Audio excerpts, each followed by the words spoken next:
Donc nous voilà sur le côté toiture. On vient de parler du côté électrique. Alex, est-ce que tu peux nous présenter un petit peu comment, lorsqu'un client reçoit son kit, quelles sont les bonnes manières de faire pour installer ces panneaux en toiture? Ouais, bien sûr. Ben là, on est sur la partie du coup installation en toiture, donc en surimposition. Donc les panneaux vont être installés sur un pan supérieur en fait parallèlement à la couverture classique qui peut être tuile ou bac acier ou autre. Donc souvent on va retrouver plutôt de la tuile. Donc là, en l'occurrence sur la maquette, on va parler de la marque plutôt K2 System. Donc sur les tuiles mécaniques, K2 System, ils ont ce crochet-là, le Crosshook 4S, qui correspond à 99% des tuiles mécaniques. Ça va pas faire pour de l'ardoise ou de la tuile caille ou de la tuile plate béton, mais sinon bien souvent on peut faire quasiment toutes les couvertures avec ces crochets-là. Donc une toiture, en fait, dessous elle est composée de lithos qui vont venir caler les tuiles. Et les lithos sont fixés sur les chevrons qui eux sont fixés sur les pannes. Donc les lithos, c'est pas un élément très costaud, mais par contre les chevrons et les pannes, là c'est vraiment du solide. Donc en fait ces crochets là, on a cette platine là qui va venir se fixer directement sur le chevron, c'est-à-dire que quand le Donc en fait, ouais, cette partie-là, en fait, c'est ce que vous voyez ici, hein. voilà, c'est ça. En fait, elle se détache comme ça. Donc d'abord, on vient visser notre platine sur le chevron. Donc ça, c'est voilà la platine du crochet Crosshook 4S K2 System qui va venir se visser sur le chevron. Donc quand le client reçoit ces crochets, d'abord, il doit soulever quelques tuiles pour trouver ses chevrons. Une fois qu'il a trouvé l'anthrax entre ses chevrons, il sait qu'à peu près tous les mètres, il va devoir placer un crochet comme ça. Donc il doit bien repérer où est-ce que sont ses chevrons. Il va soulever toutes les tuiles aux endroits où il va placer les crochets. Donc il va y avoir un rail pour le haut du panneau et un rail en bas du panneau. C'est ça, donc en fait, cette pièce-là sert à venir soutenir le rail qu'on va mettre en travers comme ça pour que le panneau puisse venir se mettre C'est ça, ouais. dessus. Là sur la maquette, il faut imaginer un panneau posé en portrait par-dessus. Ce qui est bien, c'est d'avoir un quart de vide, le premier rail, deux quarts de vide, le deuxième rail aux trois quarts et puis un quart de vide. Est-ce que ces attaches viennent avec les vis sur les chevrons ou c'est en fonction de tes chevrons, ça? Non, on a des vis à bois qui sont plus ou moins longues, mais les vis à bois qu'on vend avec les crochets, enfin qu'on deux par crochet, correspondent à tous les chevrons. C'est de la vis à bois en général 8 par 80 ou 8 x 100 justement selon l'épaisseur de chevron, mais en général les 8 à 80 correspondent tout le temps. D'accord. Voilà. Après donc la platine est réglable avec différents niveaux de hauteur. Ça va permettre justement de s'adapter au type de tuile qu'on va avoir. Donc on vient fixer ça là-dessus. Après on passe donc notre crochet. Et donc on arrive là, comme ça. Voilà, on arrive là. Donc le crochet redescend en dessous de la tuile supérieure et puis remonte au-dessus de la tuile. Donc selon le type de tuile, on va être amené à devoir un petit peu limer ici un petit coup de disqueuse pour que le crochet... Oui, pour que la tuile revienne bien sur celle du dessous. C'est ça, pour que la tuile supérieure replaque au maximum pour éviter qu'il y ait des infiltrations. Sinon, elle soulèverait et puis s'il pleut avec du vent ou autre, on peut avoir des infiltrations. Donc il faut bien faire en sorte que les tuiles se recalent au maximum et qu'il n'y ait plus de jeu entre les tuiles. Et puis là, on a cette petite partie-là, qu'on va appeler le climber, qui va venir dans le profilé du rail K2 tenir le rail. Ok, donc une fois qu'on a mis tous nos rails et qu'on connaît un peu le calpinage de ces panneaux, on va venir avec les mid-clamps et les arrêts, pardon, j'ai plus le mot en français, les étriers, pour venir justement fixer le panneau sur le rail pour qu'il puisse plus bouger. Alors ça se dilate quand même, c'est fait exprès, hein, mais voilà, tout à fait. Ça c'est fait pour. Donc en fait, ça va se mettre aux extrémités du panneau. Donc on a deux types d'étriers. On a les étriers de fin de course qui vont aller au bout de la ligne de panneau, et puis les étriers plutôt hantés qui vont prendre deux panneaux à la fois. Ouais, si t'en as plusieurs, effectivement, elle va se retrouver entre chaque panneau. Ok. Est-ce que parce que là c'est un système pour un panneau comme il disait en portrait, donc en fait il faut l'imaginer comme ça, il vient se serrer des deux côtés.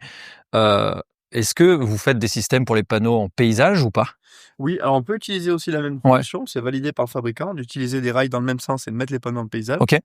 Après, on peut aussi faire un système de quadrillage. Alors pour ça, faut se reporter au manuel utilisateur, mais on peut mettre toujours les rails comme ça dans ce sens-là. Et il existe des accessoires qui ressemblent un petit peu au climber qu'on retrouve ici, qui vont venir se fixer aussi dans le profilé du rail pour mettre des rails dans le sens. Un double raillage en fait. Voilà, c'est ça. comme un hashtag. Ouais, c'est ça. Le fabricant parle de quadrillage. Ok. Et une fois qu'on a un quadrillage, alors là, on peut vraiment mettre les panneaux comme on veut. En fait, ça permet pouvoir mettre des étriers de partout. D'ailleurs, par rapport à ça, plutôt paysage, plutôt portrait, c'est Nous, on va largement préférer la fixation en portrait. Ouais.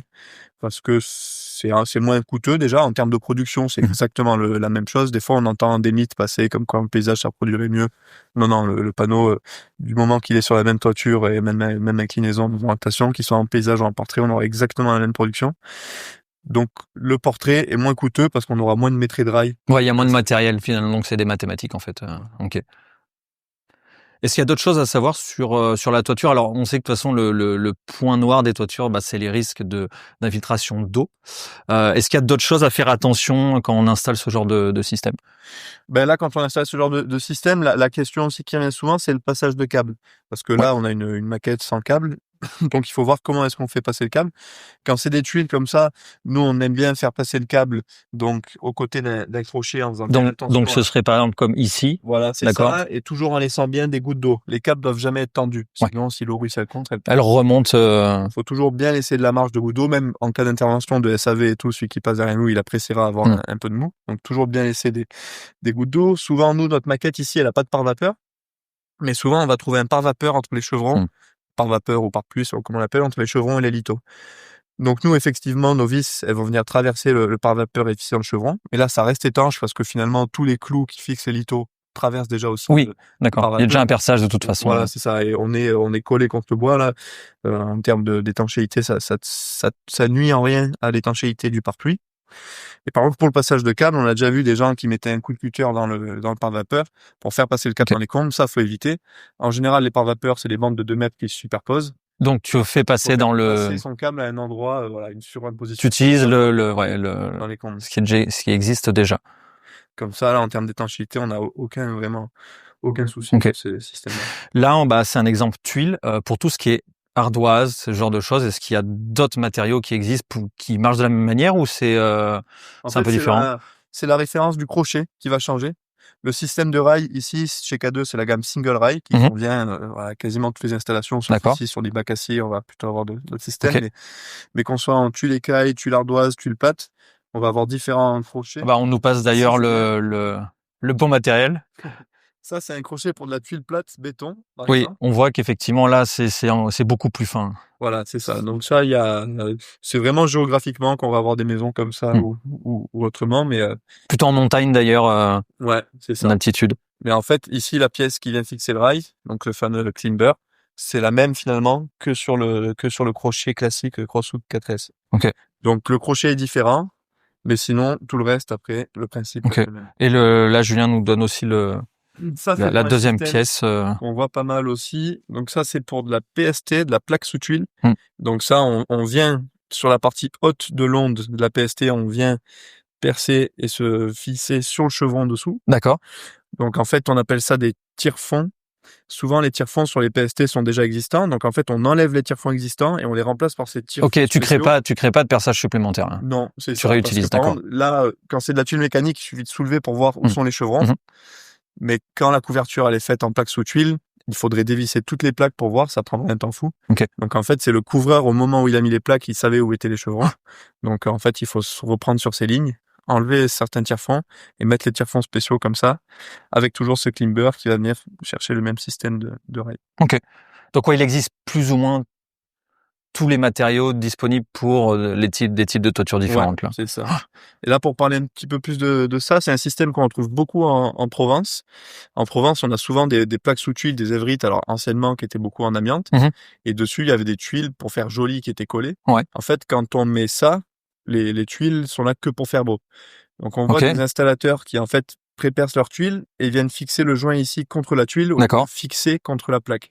Donc ça, il faut faire attention. Il vaut mieux virer carrément la tuile en fait qui sert que à faire beau. De toute façon, elle sera sous le Oui, donc l'étanchéité changera pas, mais non, ça sera bien plus étanche si le joint ici vient appliquer contre la plaque sous tuile plutôt que contre la tuile qui risque de fondre un jour ou l'autre. Ok. Excellent. Écoutez, si des fois vous avez d'autres questions, parce qu'il y en aura sans doute, n'hésitez pas à nous les poser dans les commentaires, puis on y répondra avec Alex de ASE avec grand plaisir. Merci pour cette capsule et merci pour tes informations et de partager ton expérience, Alex. À bientôt. Bye. Salut.